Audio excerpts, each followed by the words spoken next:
أعوذ بالله من الشيطان الرجيم. بسم الله الرحمن الرحيم. يا أيها الذين آمنوا كتب عليكم الصيام كما كتب على الذين من قبلكم لعلكم تتقون أياما معدودات فمن كان منكم مريضا أو على سفر فعدة من أيام أخر وعلى الذين يطيقونه فدية طعام مسكين فمن تطوع خيرا فهو خير له وأن تصوموا خير لكم إن كنتم تعلمون.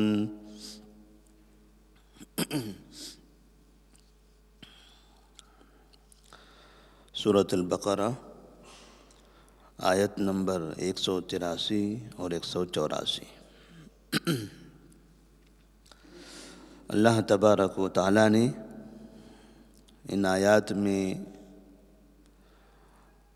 روزے کی فرضیت اور اس کے مقصد کا تذکرہ فرمایا ہے، اور روزے کے کچھ قوانین اور اس کے کچھ ضابطے بیان کیے گئے ہیں. اس سے پہلے کی آیات میں مال کی میراث اور وصیت، اسی طرح سے قصاص کا ذکر کیا، اس لیے کہ جب نبی کریم صلی اللہ علیہ وسلم مدینہ منورہ تشریف لائے اور وہاں مسلمانوں کا ایک نظام بن گیا، مسلمانوں کی ایک حکومت تشکیل پائی، تو اس کے لیے ضروری تھا کہ قوم کو منظم اور مرتب انداز میں رکھنے کے لیے ایک نظام بنا لیا جائے. اور اس نظام کے لیے سب سے پہلا نظام انسانوں کی جان کی حفاظت، ان کے مال کی حفاظت، اس لیے کہ تقریباً فتنے، تقریباً فسادات اور ملک کے جو بڑے بڑے مسائل ہوتے ہیں یہ دو قسم سے ہوتے ہیں، یا تو جان کی وجہ سے یا مال کی وجہ سے. لوگ ہمیشہ کسی کی جان پر حملہ کرتے ہیں یا کسی کی مال پر حملہ کرتے ہیں، اور جان و مال پر حملہ یا اس کی حفاظت کا نہ ہونا یہ ملک کی بربادی کا ایک بڑا سبب ہوتا ہے. تو اللہ تبارک و تعالیٰ نے یہ نظام تو بنا دیا، قصاص کی آیتیں نازل فرمائی تاکہ اس سے جانیں محفوظ ہوں، اور وصیت و میراث کا تذکرہ کر دیا تاکہ انسانوں کا مال بھی صحیح طرح سے محفوظ ہو جائے. ایک اور چیز تھی کہ صرف سرکاری طور پر نظام بنا دینا، قانون بنا دینا یہ کافی نہیں ہے، بلکہ ہر ایک فرد تنہا ہر فرد کو متقی اور پرہیزگار بنایا جائے. اس لیے کہ شہر کا، ملک کا، جب تک کہ ہر فرد اچھا نہیں ہوگا تب تک کہ ملک اور حکومت وہ نظام صحیح نہیں چل سکے گا. ضروری ہے کہ تمام افراد صحیح ہو جائیں، اور تمام افراد کو صحیح کرنے کا ایک بہترین طریقہ تھا، اور وہ طریقہ ہے روزے کا. اللہ تبارک و تعالیٰ نے اس قوم پر روزے فرض کیے، اور روزے کی فرضیت یہ مدینہ منورہ آنے کے تقریباً 2 سال کے بعد ہوا، یعنی دوسری ہجری میں، ہجرت کے 2 سال بعد، جب مسلمان تقریباً 13 سال مکہ میں تھے. نبی کریم صلی اللہ علیہ وسلم کی نبوت کو 13 سال ہو چکے تھے. پھر مدینہ منورہ آئے اور یہاں بھی تقریباً 2 سال ہونے کو قریب تھے، تو اس وقت باقاعدہ یہ روزے فرض کیے گئے. اور اللہ تبارک و تعالیٰ نے کہا کہ یہ جو روزے ہیں اس قوم پر پہلی مرتبہ فرض کیے جا رہے ہیں، ایسا نہیں ہے. اس لیے کہ انسانوں کو متقی بنانا ہے تو یہ تو آدم علیہ السلام کے زمانے سے چلتا ہوا آیا ہے اور قیامت تک چلتا رہے گا. اس لیے کہ ایک ایک فرد کو نیک بنانا، اچھا بنانا، متقی بنانا، یہ اسلام کا نظام ہے۔ اسلام یہی چاہتا ہے کہ ہر فرد اچھا بنے، کیونکہ ہر فرد کو اپنا اپنا حساب دینا ہے۔ ایک قوم کا کوئی بڑا اچھا ہو جائے، باقی ساری قوم اس کے ساتھ جنت میں جائے گی، ایسا نہیں ہے۔ ہر ایک فرد کو نیک بننا پڑے گا اور ہر فرد کو اپنا اپنا حساب دینا پڑے گا۔ تو اللہ تبارک و تعالیٰ فرماتے ہیں یا ایھا الذین آمنوا کتب علیکم الصیام کما کتب علی الذین من قبلکم لعلکم تتقون۔ اے وہ لوگوں جنہوں نے ایمان لایا ہے، تم پر روزہ فرض کیا گیا، کما کتب علی الذین من قبلکم، جیسا کہ تم سے پہلے کے لوگوں پر فرض کیا گیا تھا۔ جس طرح پہلے کی قوموں پر، پہلے کے لوگوں پر روزہ فرض کیا گیا تھا، ایسے ہی تم پر بھی فرض کیا گیا ہے۔ روزہ کیا ہے؟ روزہ یہ حقیقت میں ایک محدود وقت میں صبح صادق سے لے کر غروب آفتاب تک، جو صبح دن بھر کا جو وقت ہوتا ہے، اس وقت میں اپنے آپ کو کھانے پینے سے اور بیوی کے جماع سے محفوظ کر لینا ہے، رک جانا ہے۔ کھانا پینا حرام نہیں ہے، بیوی سے جماع کرنا حرام نہیں ہے، یہ حلال چیزیں ہیں، لیکن حلال چیزوں کو بھی اللہ کے حکم سے چھوڑ دینا یہ امتحان ہے۔ ہمیں حرام چیزوں سے منع کیا گیا ہے، حرام چیزوں سے بچنا یہ اصل تقوی ہم سمجھتے ہیں، لیکن یہاں حرام چیزوں سے نہیں روکا جا رہا ہے، یہاں حلال چیزوں سے روکا جا رہا ہے کہ صبح صادق سے لے کر مغرب تک آپ کو کھانا نہیں ہے، آپ کو پیاس لگ جائے پینا نہیں ہے، بیوی کے پاس جانا چاہتے نہیں جانا ہے۔ کیا ہوگا اس سے؟ اگر آپ نے یہ حلال کام بھی کر لیے ان ایام میں، ان اوقات میں، تو بھی آپ گنہگار ہو جائیں گے۔ تو روزے کا سسٹم ایسا ہے، نظام ایسا ہے کہ حرام تو حرام ہے ہی، اگر یہ حلال کام بھی آپ کر لیے تو آپ متقی نہیں بن سکتے۔ تو حلال کام کرنے سے کیا انسان گنہگار ہو جاتا ہے؟ کیا تقوی میں انسانوں کو حلال چیزیں روکنی چاہیے؟ نہیں، اصل تقوی ہے اللہ کا فرمان، اللہ کی اطاعت۔ اللہ یہ دیکھنا چاہتا ہے کہ تم کو جس چیز سے منع کیا گیا اس پر تم اللہ کی اطاعت کرتے ہو یا نہیں کرتے ہو۔ اصل اللہ کی اطاعت ہے، اللہ کی فرما برداری ہے۔ اللہ نے آپ سے کہہ دیا حرام چیزیں چھوڑ دو، آپ نے چھوڑ دیا۔ آپ سے کہہ دیا حلال چیزیں بھی چھوڑ دو، آپ نے وہ بھی چھوڑ دیا۔ اللہ تو جو بولے گا ہم ماننے تیار ہیں۔ یہ سارا نظام تیرا ہے، ساری دنیا تیری، ساری کائنات تیری ہے۔ تو انسان ان حلال چیزوں کو اس محدود وقت میں چھوڑ دے اللہ کی خاطر، تو اللہ تبارک و تعالیٰ فرماتے ہیں لعلکم تتقون، اس کا فائدہ کیا ہوگا؟ تم متقی بن جاؤ گے۔ کیسے متقی بنو گے؟ انسان کو شخصی طور پر، جسمانی اعتبار سے، دماغی اعتبار سے متقی بنایا جا رہا ہے۔ اور ہم دیکھتے ہیں جب رمضان کا مہینہ آتا ہے، بہت سے لوگ جو شراب پینے کے عادی ہوتے ہیں رمضان میں نہیں پیتے ہیں۔ رمضان کے علاوہ مہینوں میں ان سے کہا جائے ایک دن شراب چھوڑ دو، نہیں چھوڑ پاتے، کہتے نہیں فلاں جسم میں تکلیف ہو رہی ہے، پیٹ درد کر رہا ہے، دماغ گھوم رہا ہے، سر گھومتا ہے، یعنی الگ الگ طرح کے بہانے ہوتے ہیں۔ ان سے کہو آپ سگریٹ نہ پیو، برداشت نہیں کریں گے۔ لیکن رمضان کا پورا مہینہ پہلی تاریخ سے لے کر 30 تاریخ تک مسلسل وہ شراب چھوڑ دیتے ہیں، وہ سگریٹ چھوڑ دیتے ہیں، وہ برائی چھوڑ دیتے ہیں۔ جو لوگ فجر میں نمازیں نہیں پڑھا کرتے تھے 11 مہینے، رمضان کے مہینے میں فجر میں حاضر ہو جاتے ہیں۔ جو مغرب کی نمازوں بازاروں میں رہتے تھے رمضان میں وہ مسجد میں ہوتے ہیں۔ عصر کی نمازوں میں جو بستر میں ہوا کرتے تھے وہ بھی مسجد میں آ جاتے ہیں۔ ظہر کی نماز میں جو ادھر ادھر گھومتے تھے، انہیں نیند آ رہی ہے، بھوک لگ رہی ہے تو مسجد میں آ کے سوتے ہیں، لیکن بقیہ ایام میں مسجد یاد نہیں آتی۔ یہ کس چیز کی برکت ہے؟ یہ روزے کی برکت ہے۔ لعلکم تتقون۔ ایک مہینہ مسلسل، جو نیک ہیں ان کا تو حال ہی نہیں، نیک تو اور مزید نیکیوں کی طرف بڑھ جاتے ہیں، یہ تو گنہگاروں کا ذکر ہے۔ گناہ کرنے والا انسان بھی رمضان کا چاند نظر آنے کے بعد اس کی پوری زندگی بدل جاتی ہے۔ وہ ہمیشہ گناہ کرنے سے پہلے کہتا ہے نہیں میں روزہ ہوں، نہیں یہ رمضان کا مہینہ ہے۔ گنہگار کی زبان پر رمضان کے مہینے کا ذکر اور روزے کا تذکرہ ہوتا رہتا ہے۔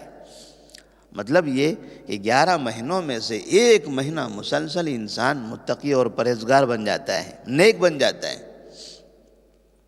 تو اللہ تبارک و تعالیٰ نے مسلمانوں کی جو سوسائٹی ہے، مسلمانوں کا جو معاشرہ ہے، اس معاشرے میں ایک ایک فرد نیک بن جائے۔ جب ایک ایک فرد نیک بنے گا تو ایسی صورت میں ملک چلانا آسان ہوگا، کیونکہ ملک میں جو حکومت کرتے ہیں وہ انہی افراد میں سے کوئی فرد ہوتا ہے۔ پولیس کون ہوتی ہے؟ انہی میں سے کوئی ہوتا ہے۔ فوجی کون ہوتا ہے؟ انہی میں سے۔ آفیسر کون ہوتا ہے؟ انہی میں سے۔ حکمران کون ہوتے ہیں؟ انہی میں سے۔ جب یہ سب متقی پرہیزگار نیک ہو جائیں گے اور انہی میں سے جب بڑے بڑے عہدوں پر فائز ہوں گے تو وہاں کرپشن نہیں ہوگا، وہاں رشوتیں نہیں ہوگی، وہاں سودی کاروبار نہیں ہوگا، وہاں بے انصافی نہیں ہوگی، وہاں ظلم نہیں ہوگا، وہاں پھر انصاف چلے گا، وہاں کا نظام صحیح ہوگا۔ اور جب اوپر کا نظام صحیح ہو جائے گا تو نیچے میں جو کچھ جگہ کوتاہیاں موجود ہیں، جہاں تعصب ہے، جھگڑے ہیں، اختلافات ہیں، کچھ برائیاں ہیں، ابھی بھی کچھ سرکش لوگ ہیں، وہ قانون کو دیکھ کر یہ سرکش لوگ غائب ہوتے چلے جائیں گے، یہ صحیح ہو جائیں گے۔ تو یا ایھا الذین آمنوا کتب علیکم الصیام کما کتب علی الذین من قبلکم لعلکم تتقون۔ تو روزہ جہاں معاشرے کو اچھا بنانا ہے، وہیں روزہ عبادت بھی ہے، روزہ عبادت ہے اور یہ عبادت فرض ہے۔ اب اگر کوئی انسان روزہ رکھنے کے باوجود بھی نیک نہیں بنتا ہے یا معاشرے میں لوگ نیک نہیں بن رہے ہیں، تو اس کا مطلب یہ نہیں کہ ہم آئندہ سال اعلان کر دیں کہ اس سال روزہ رکھنا نہیں ہے۔ کیوں نہیں رکھنا ہے؟ کہاں نیک انسانوں میں تبدیلی تو نہیں آ رہی ہے، جیسے کو ایسے گناہ کرتے چلے جا رہے ہیں۔ تو روزے کا فائدہ وہ ہے، اگر وہ فائدہ حاصل نہیں ہو رہا ہے تب بھی انسان کو روزہ رکھنا ہی ہے۔ جیسے بعض مرتبہ ڈاکٹر لوگ کہتے ہیں نا کہ آپ کے جوڑوں میں درد کے لیے آپ نماز پڑھ لو، نماز کی پابندی کرو، صبح فجر کی نماز پڑھو، 5 وقت کی نمازیں پڑھو کہ آپ کے جسم کی فنا بیماری ختم ہو جائے گی، آپ کے جسم صحیح سالم ہو جائے گا۔ ہم نے دیکھا ہے کتنے نمازیوں کو جو 5 وقت کے نمازی ہیں کرسی پر پڑھ رہے ہیں، ان کے پیروں کے گھٹنے تو صحیح نہیں ہو رہے، ان کے جسم کا درد تو صحیح نہیں ہوا۔ پھر اس لیے کہ ہم نماز یہ گھٹنے کے درد کے لیے نہیں پڑھتے ہیں، اللہ کی عبادت کے لیے پڑھتے ہیں۔ اللہ کی عبادت ہمارا مقصد ہے۔ تو جب آپ اس مقصد کو سامنے رکھو گے تو ہمیشہ نماز پڑھتے رہو گے۔ اگر آپ ایسا کوئی فائدہ دیکھو گے تو یہ فائدہ نظر نہیں آئے گا، نماز چھوڑ دو گے۔ تو ایسے ہی روزے کا فائدہ، لوگ کہتے ہیں روزہ رکھنے سے پیٹ کی بیماریاں ختم ہوتی ہے، جسم ایسا ہوتا ہے، فنا ہوتا ہے، یہ ساری چیزیں بتاتے ہیں، یہ اصل نہیں ہے۔ اصل ہمارا ہے اللہ کی عبادت۔ اب اگر کسی کے پیٹ کی بیماری ختم نہ ہو، رمضان میں کتنے لوگ بیمار ہو جاتے ہیں، تو وہ کہے کہ روزے کا فائدہ کہاں ہے؟ روزے کا فائدہ یہ نہیں ہے، روزہ اصل میں اللہ کی عبادت ہے۔ اب اللہ کی عبادت کی نیت سے یہ روزہ رکھتے رہو، دیگر جو اضافی فائدے ہیں وہ اللہ جس کو چاہے گا دے گا، لیکن آپ کی نیت ہے اصل عبادت، اور یہ فرض ہے، اس کے رکھنے سے ثواب ہے، نہ رکھنے سے گناہ ہے۔ ایام معدودات۔ لیکن روزہ کب تک رکھنا ہے؟ ساری زندگی رکھنا ہے؟ نہیں، کچھ متعین اوقات، متعین دنوں میں۔ ایام معدودات، چند دن ہیں۔ فرضیت والے روزے 1 مہینے ہیں، صرف 1 مہینہ روزہ جو رمضان کا روزہ ہوتا ہے۔ بقیہ جو ایام میں روزے ہیں، یہ روزے تو سنت اور نفل ہیں، 1 ہی مہینے کے روزے جو فرض ہیں۔ فمن کان منکم مریضا او علی سفر فعدۃ من ایام اخر۔ جب بھی اللہ نے کوئی نظام بنایا، کوئی قانون بنایا، تو اس قانون اور نظام میں لچک باقی رکھیے، اس لیے کہ اللہ تبارک و تعالیٰ انسان کی فطرت کو جانتا ہے۔ ہر انسان اللہ نے جس طرح سے کہا ہے اس طرح کر سکے یہ بھی مشکل ہے۔ اللہ یہ بھی جانتا ہے کہ میں نے روزہ فرض کر دیا تو کیا ہر انسان روزہ رکھ سکتا ہے؟ میں نے یہ کہہ دیا کہ صبح صادق سے لے کر غروب آفتاب تک روزہ رکھنا ہے، کھانا بھی نہیں ہے، پینا بھی نہیں ہے، لیکن کتنے انسان ایسے ہیں اگر 2 سے 3 گھنٹے 4 گھنٹے بھوکے رہ جائیں تو مرنے کے قریب ہو جائیں گے۔ تب ایسی صورت میں مسلمانوں کو، مومنوں کا اصل میں عبادت کر کے جو ان کو زندگی بخشنا تھی، جو ان کو صحت عطا کرنی تھی، جو انہیں متقی و پرہیزگار بنانا تھا، یہاں تو روزہ رکھنے کی وجہ سے لوگ مر رہے ہیں کہ 3-4 گھنٹے بھوکے رہ گئے، اللہ کو پیارے ہو گئے، برداشت نہیں کر پاتے ہیں وہ تو۔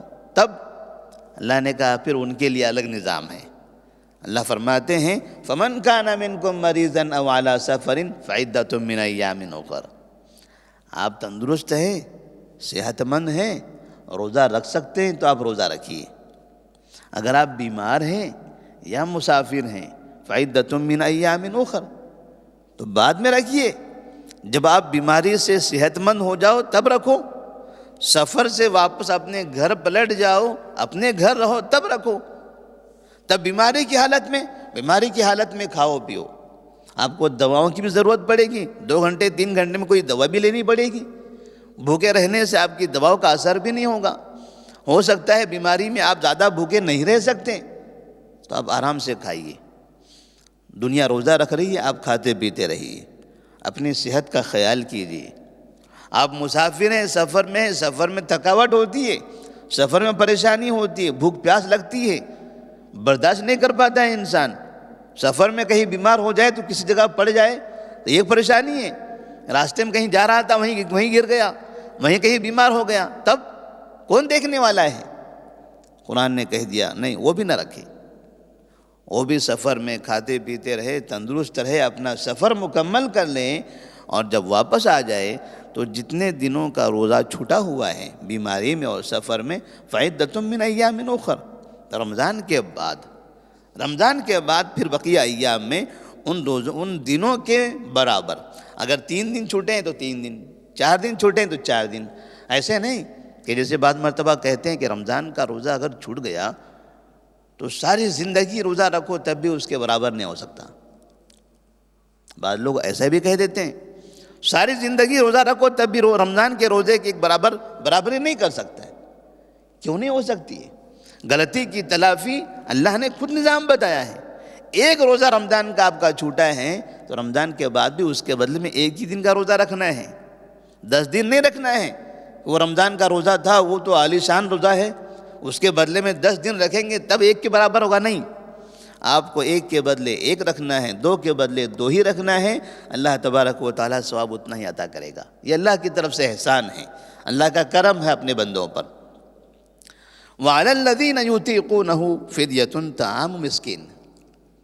اب کوئی آدمی 70-80 سال کا ہو گیا، بیمار ہے، وہ اچھا ہو جائے گا تب بعد میں اس کو روزہ رکھنا ہے، مگر کس کو پتہ یہ اچھا ہوگا؟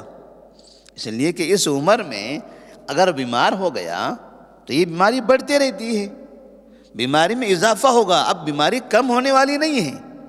اسی لیے ڈاکٹر بھی کہتے ہیں نہیں اب بس آرام کرنے دو، انجیکشن کام نہیں کرتا ہے، سلائن کام نہیں کرتا ہے، آپریشن کام نہیں کرے گا، اس کے اوپر کچھ بھی نہیں، جیسا ہے جتنی زندگی ہے سکون سے کھلا پلا کے رکھو۔ اب روزہ بھی نہیں رکھنا ہے، قرآن کہتا ہے بعد میں رکھو، تو قرآن نے ایسے لوگوں کے لیے باقاعدہ ایک دوسرا نظام بنایا، جو لوگ بیماری کے بعد پھر اچھے ہونے کی امید نہیں ہے، اب وہ بیماری ہی میں رہیں گے ہمیشہ کے لیے، یا کچھ بیماریاں ایسی ہوتی ہیں جو لگ جاتی ہیں اور وہ ہمیشہ باقی رہتی ہے، اس سے اچھی ہونے کی امید نہیں ہوتی، یا کچھ ایسی خاص عمر ہوتی ہے، اس عمر میں جانے کے بعد آدمی اب بیماری سے باہر نہیں نکلتا ہے، تو اللہ نے اس کے لیے دوسرا نظام بنایا۔ اللہ فرماتے ہیں وَعَلَى الَّذِينَ يُطِيقُونَهُ فِدْيَةٌ طَعَامُ مِسْكِينٍ، اور جو طاقت نہیں رکھتے ہیں روزہ رکھنے کی، ان کے لیے 1 روزے کے بدلے میں 1 مسکین کو کھانا کھلانا ہے۔ اگر پورا مہینہ 30 دن اس نے روزہ نہیں رکھا تو 30 دن کے بدلے میں 30 مسکین کو کھانا کھلائے۔ ضعیف لوگ یا جو ہمیشہ کے بیمار ہیں تو انہیں روزہ معاف ضرور ہے، لیکن ایسے ہی نہیں ہے، روزے کے بدلے میں انہیں باقاعدہ 30 مساکین کو کھانا کھلانا پڑے گا۔ تو اس نے اللہ کے غریب بندوں کو کھانا کھلایا، ان کا پیٹ بھر دیا، تو اللہ تبارک و تعالی روزہ نہ رکھنے کا جو گناہ ہوتا ہے وہ گناہ معاف کر دے گا اور روزہ دار کی طرح اسے ثواب عطا فرمائے گا۔ کیونکہ یہ بیماری کہاں سے آئی؟ اللہ کی جانب سے۔ یہ بڑھاپا کہاں سے آیا؟ اللہ کی جانب سے۔ یہ سارا نظام تو اللہ ہی چلا رہا ہے۔ تو جو اللہ ہی یہ چیز دے رہا ہے تو اس ایسی حالت میں انہیں کیا کرنا چاہیے؟ وہ نظام بھی اللہ ہی کو دینا پڑے گا۔ اس طرح سے اللہ نے ہر طبقے کے انسانوں کا جو مرحلہ ہوتا ہے، بچپن کا، نوجوانی کا، جوانی کا، بڑھاپے کا، جتنے مراحل ہوتے ہیں، صحت، تندرستی اور بڑھاپا اور کمزوری، بیماری ہیں، یہ تمام مراحل کا علاج اللہ نے بتا دیا ہے۔ عبادت کرو ہی، جیسے چاہو کرو، مرو نہیں۔ آپ نماز کھڑے رہ کر نہیں پڑھ سکتے ہیں تو بیٹھ کر پڑھنے کی اجازت دی ہے، بیٹھ کر نہیں تو لیٹ کر پڑھنے کی اجازت دی ہے۔ انسان کی طبیعت کا، ان کی صحت کا خاص طور پر خیال رکھا گیا ہے اللہ کی عبادتوں میں بھی۔ اللہ کا یہ بڑا کرم۔ اللہ عبادتوں کا حکم دیتا ہے، عبادت کرنی ہے، لیکن سہولت کے اعتبار سے، اپنی طبیعت کا خیال رکھتے ہوئے، خود کو تکلیف نہیں دینا ہے۔ تو لا یکلف اللہ نفسا الا وسعها۔ پھر اللہ فرماتے ہیں فمن تطوع خیرا فهو خیر اللہ۔ آپ چاہتے ہیں کہ روزانہ ایک مسکین کو کھانا کھلانے کے بجائے میں 2 کو کھانا کھلاؤں گا، اچھی بات ہے۔ آپ چاہتے ہیں کہ پیسہ ہے، اللہ نے پیسہ دیا ہے، بڑا افسوس ہے میں اس بیماری میں مبتلا ہو گیا، نہیں اچھا لگ رہا ہے، چلیے میں 3 مسکین کو کھانا کھلاتا ہوں روزانہ، ایک مسکین کا ذکر ہے میں 3 کو کھلاتا ہوں، اور اچھی بات ہے۔ آپ 10 کو کھلائیے اور اچھی بات ہے۔ یہ اضافی آپ کی طرف سے ہے، ایک اللہ کی طرف سے۔ اللہ نے ایک کا حکم دیا ہے، آپ 2 3 10 کو کھلانا چاہتے ہیں، آپ کی استطاعت میں ہے، وہ آپ کی طرف سے ہے۔ فمن تطوع خیرا فهو خیر اللہ۔ اب اگر کوئی اور خیر کا کام زیادہ کرنا چاہتا ہے تو خیر کے کام جتنے زیادہ کرو گے اتنا تمہارے لیے بھلا ہے، تمہارا ہی فائدہ ہے۔ وَأَن تَصُومُوا خَيْرٌ لَكُمْ إِن كُنتُمْ تَعْلَمُونَ۔ لیکن اگر تم روزہ رکھو تو تمہارے لیے بہتر ہے اگر تم واقعی جانتے ہو۔ یعنی ایسا نہ ہو کہ اللہ نے کھلانے کا نظام بنا دیا ہے تو تم سمجھو بس تھوڑی سی کمزوری ہے چلو کھلا دیتا ہوں، بیماری ہے چلو کھلا دیتا ہوں، نہیں فلاں کام ہے کھلا دیتا ہوں، یعنی بہانے بنا کر خالی صرف کھلانے پر آپ اکتفا کرنے لگ جاؤ، روزہ چھوڑنے کا بہانہ بنانے لگو، تو پھر ایسا نہیں ہونا چاہیے۔ اگر استطاعت ہے روزہ رکھنے کی، کوشش اس بات کی ہو کہ روزہ رکھا جائے۔ اگر روزہ رکھنے میں کوئی نقصان ہو رہا ہے آپ کا، تب اللہ تبارک و تعالیٰ نے یا تو بعد میں روزہ رکھنے کی تعلیم دی ہے، یا آگے بھی نہیں ممکن ہے تو پھر ایک مسکین کو کھانا کھلانے کا۔ لعلکم ان کنتم تعلمون، یہ تمہارے لیے بہتر ہے۔ تو روزہ انسان کے لیے بہتر ہے۔ روزے کا ایک بڑا فائدہ انسانوں کا متقی ہونا ہے۔ اللہ سے دعا ہے کہ اللہ تبارک و تعالی ہم تمام کو اللہ تبارک و تعالی کے حکم پر عمل کرنے کی توفیق عطا فرمائے، اور ہم تمام کو متقی اور پرہیزگار بنائے، نیک بنائے، اللہ کی فرما برداری کرنے کی توفیق عطا فرمائے۔ والسلام علیکم ورحمۃ اللہ وبرکاتہ۔